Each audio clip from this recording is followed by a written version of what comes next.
Time now for Focus here at France 24, and the death this week of Mullah Nazir in Pakistan has demonstrated that the United States have not changed their tactics for 2013. He was killed by a drone attack. The remotely piloted aircraft are increasingly part of the US arsenal in its battle against insurgents and the Taliban, but their use is increasingly controversial. For the United States, Mullah Nazir's death is a mission accomplished. He had been the leader of one of Pakistan's insurgent factions. On Thursday, he and 5 others were killed in a US drone attack in South Waziristan, close to the Afghan border. But for the Pakistan authorities, Mullah Nazir had been an ally. He had worked with Islamabad and opposed Taliban attacks against the Pakistan military. Part of the intelligence that led to him being identified and located was provided by the Pakistanis themselves. It's all about negotiation and cooperation. It allows Pakistan authorities to get rid of a certain number of people, whether they're Pakistani Taliban, Al-Qaeda, or people who are pretty insignificant. In any case, it allows them to make a deal with the Americans, and so eventually they lead the Americans to them. Nazir is one of the top insurgency leaders to have been killed by a drone, unmanned aircraft that have been the source of much anger towards the United States. They're operated from a safe distance, 12,000 kilometres away in the US, and cover tribal areas that would be highly dangerous for ground troops to enter. Since 2004, more than 300 drone attacks have been launched. Their missions are set each Tuesday in a meeting at the White House under the authority of President Obama. His administration has taken pains to stress it's only the insurgents being targeted. I want to make sure that people understand actually drones have not caused a huge number of civilian casualties. For the most part, they have been very precise, precision strikes against Al-Qaeda and their affiliates. Criticism of US strategy has been growing more and more virulent, forcing Washington to speak out on its covert drone operations in Pakistan. Several NGOs have lambasted the attacks, claiming they're illegal, counterproductive, and make it almost impossible to calculate accurately the number of deaths caused. As many as 3,500 people are thought to have died in drone attacks, and up to a third of those may have been civilians and children. They might only represent a small proportion of those killed by the drones, but it's enough to fan the anti-American feeling already present in Pakistan. Now, for more on this story, we're joined in the studio by journalist and expert on international law, Lana Kamourié. Good evening, Luke. It's good to be here. Some of our viewers may find familiar. Now, to talk about this subject, just how legal in international law and US law are these drone strikes? Are they legal or are they not legal? The short answer might disappoint you because the short answer is it depends, and it depends largely on whether you're in the context of warfare or you're in the context of peace. Under the paradigm of warfare, it's the law of armed conflict that applies, and you are allowed to target combatants.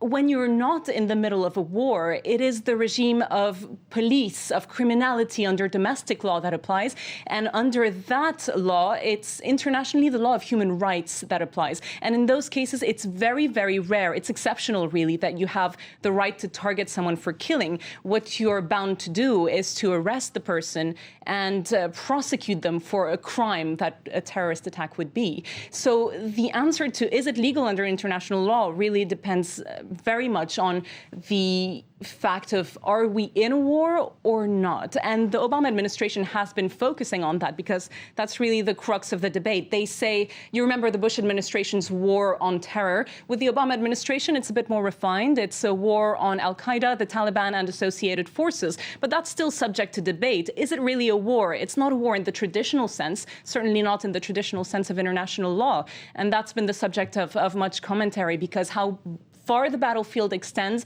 is a real legal issue, and it does determine whether you are allowed to target these extremist militants or not.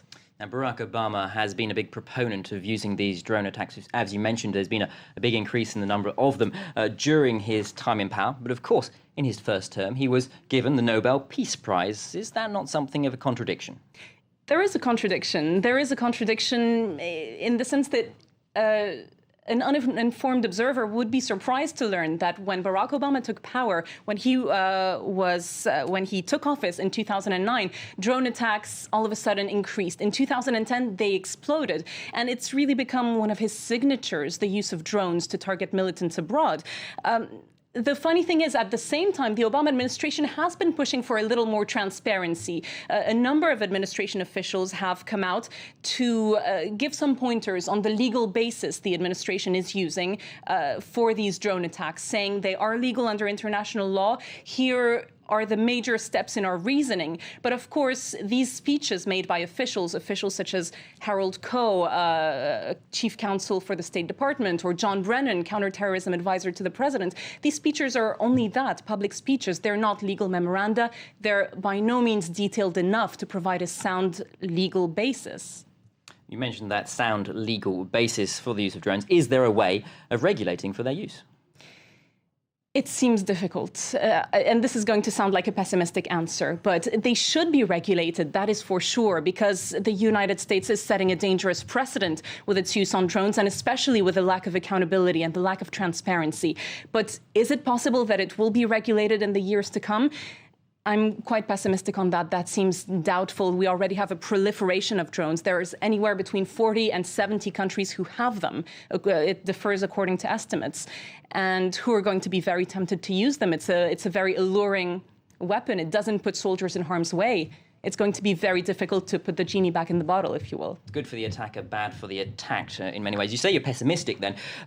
Are ethical drones possible? Some people are already working on that. First of all, I should start by saying some people say that drones already are ethical, that they're more ethical than traditional warplanes because they're more precise, because they cause less civilian casualties. That, of course, is hotly contested. As we've seen in this report, these drone attacks do cause a number of civilian casualties, even though we don't have exact figures. And some people are also working on the drones of the future military robots, and they're trying to make them ethical. I'm thinking of one roboticist called Ronald Arkin. He's working on something he calls the ethical governor for his robots, something that would sort of program into these weapon systems the ability to follow international law.